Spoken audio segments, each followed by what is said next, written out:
How to fix blurry story on Instagram. Hello everyone, welcome to this channel. I'm here to help you out today. So without any delay, let's get started.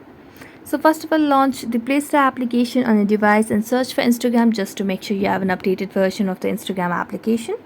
So let's tap on the search bar and search for Instagram over here.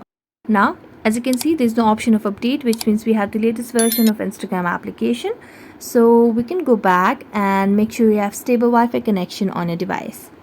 Next, you can simply make a long press on Instagram, then tap on App Info.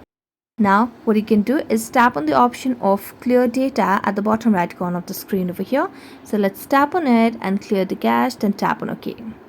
Now, if that doesn't work out for you, what you can do is clean up your camera over here, because a lot of times when you do not have a good camera, or if you have some dirt, then that might also create blurry story. So you can clean the camera and that might definitely help you out. So thank you so much for watching this video. See you next time.